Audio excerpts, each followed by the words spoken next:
So, one of the things that makes the Jesus movement so interesting are the stories that he told, which have served to inform much of the theology of Christ followers for millennia. He had a way of crafting a timeless truth in a story about day to day stuff. He used the images of agriculture, racial tension, or debt, or wealth, or the law, or fishing, all in an attempt to encapsulate something that was timeless in a way that his listeners could understand. And I was thinking about the discussion we had last weekend after the message, in which we went down the rabbit hole of talking about the ways people can get trapped in judging each other. And we were talking about the specific context, as tends to come up here at Pivot 613, in the way that we've treated our LGBTQ brothers and sisters. And more than one person in the room last week, myself included, said that when you understand how much you have been forgiven, you stop judging everybody for things that are different from you or different from what you consider as normal. And on the way home, I was reminded of a particularly interesting story that Jesus told on this very issue, which I'd like to share with you today.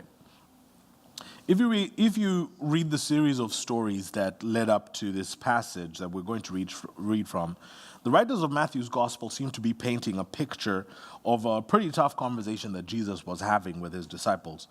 Because one of the things that his disciples were trying to do was to bring their culture into the movement that Jesus was trying to establish. You know, it was a culture that had something like a merit system. They were trying to understand how they could get special favors with Jesus or with God in order to advance their position in his kingdom. They were trying to write a new to-do list or a new set of commandments that they could use as a measuring stick to see who was in and who was out. So Jesus is speaking to them, and he uses the first illustration of a child.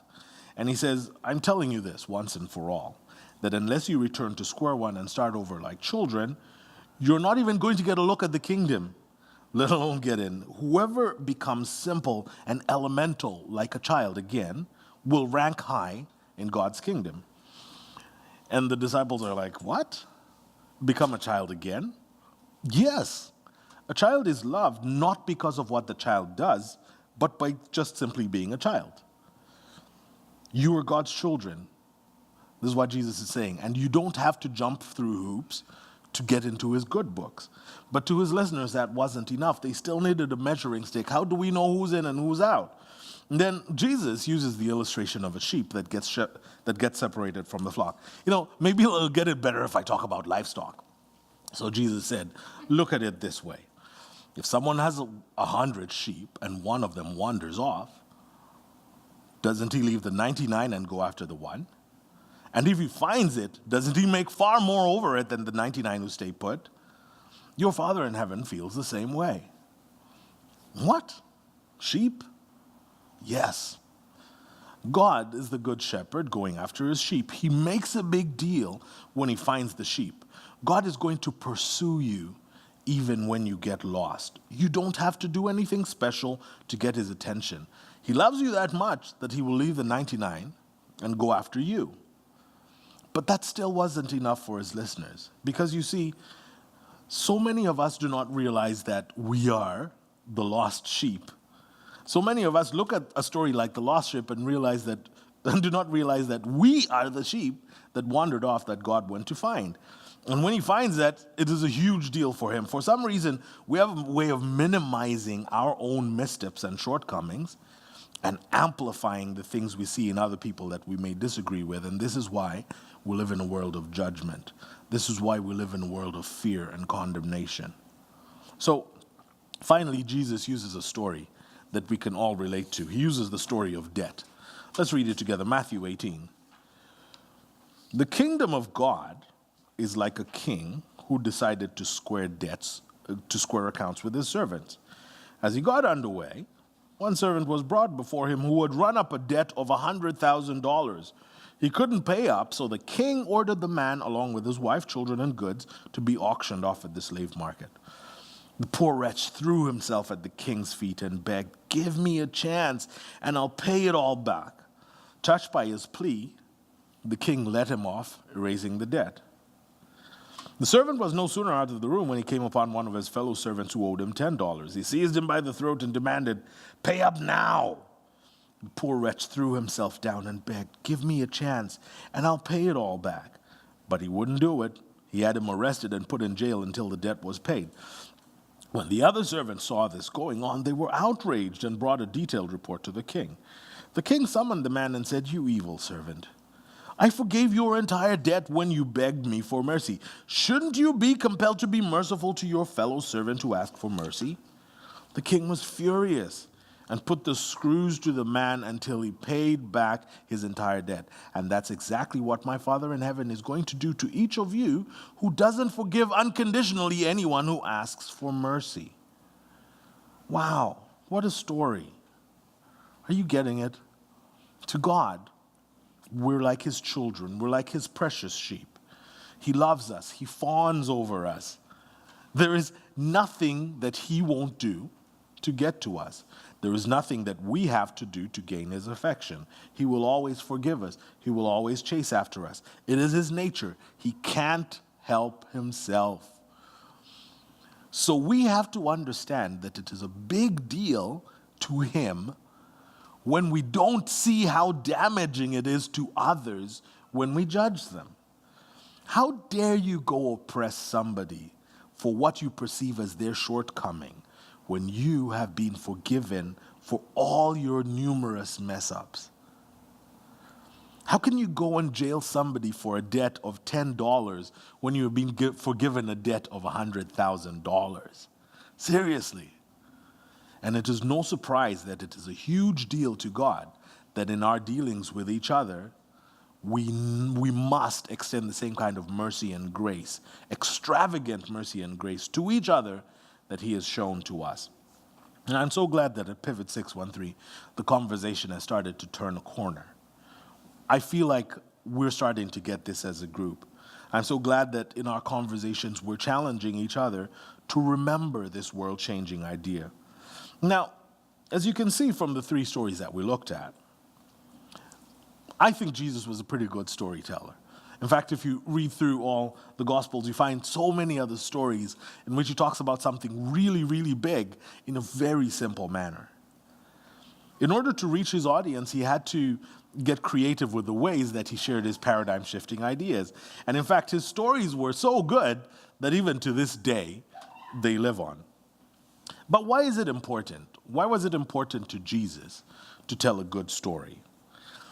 I think it's because the story of the gospel, the story of the good news of God's love, is an incredible story. The stakes were pretty high where this is concerned because people all over the world needed to come to know the love of God. And Jesus had to present the people that were listening to him with the most irresistible means he could think of. Jesus had to paint many compelling pictures of love and grace and mercy so deeply into the hearts of his followers that when they finally stepped out of fear, they would change history. If you flip that sheet of paper over, you will see a diagram that we used 2 weeks ago when we talked about the conversation that sparked Pivot 613 into existence. It was the understanding that the way you react to events in your life will write your story, and eventually your story will become your history. And so we felt that we needed to start a congregation whose story was one of always love and grace and mercy. As we saw last week, if you were here, you cannot stuff new thinking into old containers. So that's why some of us courageously tried to step out of the faith communities we're a part of in order to attempt to build something new. But telling a new story or charting a new path is not easy. You have to be creative. But creativity cannot thrive in an environment of fear. If you're in an organization trapped by judgment and condemnation, I promise you, every attempt at creativity will be stifled.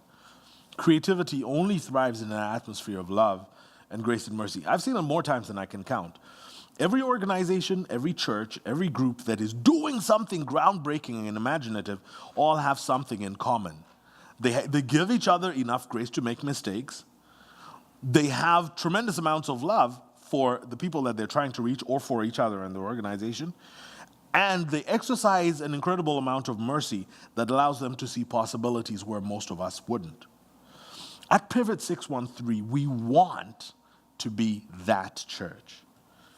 We want the kind of creativity that Jesus used to make his message viral become a part of our DNA.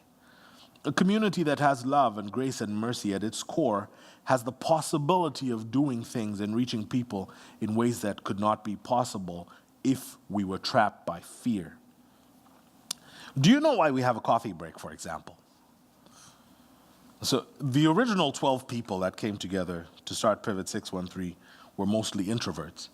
We were 9 introverts and 3 extroverts. I score on the introvert scale in the Myers-Briggs testing, if you know about that stuff. So how do you get introverts to talk to each other? You can't force it. Introverts need a buffer, a cup of coffee, a glass of water, something. Or they need to be doing something together in order to start talking to each other. They need to be working on a task together. Most congregations that I know are scary places for introverts. They tell you to say hi to your neighbor. They force you to sit around tables and have group discussions. The greeters are overbearing and they're in your face and they're super smiley. They won't just let you sit at the back of the room and choose your own seat. I grew up in the Anglican church, and I used to run out of the room every time they asked us to share the peace, because in the Anglican church, when they say, please share the peace, it means you shake hands or you hug or you kiss or you whatever, and I'd just run out of the room. Not everybody is a whoa person. Some of us are quiet. Some of us are reserved. Some of us don't make friends easily. For some of us, the most you'll get is we'll just tap our toe to the music, or we'll just drum our fingers on the chair in front of us. That's the most you're going to get. A friend of mine who's a flaming extrovert came to visit Pivot 613 a couple of months ago, and he was like, since you're such a small congregation, you should arrange the chairs in a circle for more intimacy. To an extrovert, it sounds like a super creative idea. The arrangement of these chairs was done by an extrovert. It wasn't done by somebody that understands that there's Paulo. Now, I get to stand in front of you guys, and you guys don't realize that for an introvert, this is actually a safe place. I don't really have to interact necessarily with you guys. I can tell you to say hi to each other and not have to participate in it. But this kind of sitting around in a circle, for an introvert, it induces a lot of anxiety. It might look, to an extrovert, this looks like a super creative idea. But for a congregation like ours, where we've spoken honestly about emotional anxiety, about depression, about things like that, where we talked about, where we mused about the fact that Jesus might have been an introvert, we realize that as much as the classroom-style seating is boring, it's a more conducive arrangement for congregations that have different kinds of people in them. But our creative thinking went further than that. We tried to come up with interesting message titles for our series in the hopes that they would be memorable. With the 2020, whatever. There was a time we had a prop for every series that we did. I remember the first one we did, we called it the No Fear series. And we had the big letters, No Fear, at the front of the room. This was back when we met in Canada. We did a series almost 2 years ago called Something Under the Church is Drooling. And we had a model of the church, and there were like monster claws and like monster ooze coming out from under the church. We did a series called Intersections, and we had like traffic lights built for that. We brought back the props. We have those big glasses for the 2020 series. We did these things because we wanted the message to be sticky. Just like Jesus telling the parables, we were trying to put into your minds an image that will tie it all together. I don't know if you've noticed, but on our website, Facebook page, Twitter, projection screen, when we have it, and the handout, the graphic is all the same. Why do we go to all this trouble? It's because the story that we're telling, the story of God's love for mankind, deserves a good telling. We want the message of grace to stick with you. We want our 2020 to become everybody's 2020. Looking around this space, it's obvious. It's different now than it usually does, than it usually looks like when we come for our worship gatherings. You know, for the first year and for a little bit of our existence, we were meeting in an Anglican church in Canada. And while we were there, I had a conversation with a friend of mine who really impressed on me the fact that the way a room looks will either help you or hurt you. And if you think about it, almost every space that you enter, you know, gyms, grocery stores, coffee shops, restaurants, workspaces, cathedrals, concerts, every space that you enter in is designed to evoke something in you. At the time that we were meeting there were 15 of us meeting in a 400-seater with 50-foot ceilings. For a congregation, you know, for that congregation, it makes sense. But for us, it was ridiculous. We needed a smaller, more intimate space, which is why we moved here. And eventually, when we moved here, we started having discussions about other customizations that we could do to create a look and feel that would help us to tell the Jesus and Pivot 613 story better. We hang 3 posters on the walls. They're not up right now, with the words grace and mercy and love. We hang them there for a reason. We're trying to reprogram our collective thinking to make sure that we start the process of writing a different story. We use amplification, pipe and drape, a large screen, video, and lights to create a template on which we can build the stories that we'd all like to learn. Do you know why I speak for only 20 minutes? Part of it is because I sincerely get bored of my voice 5 minutes into my speaking.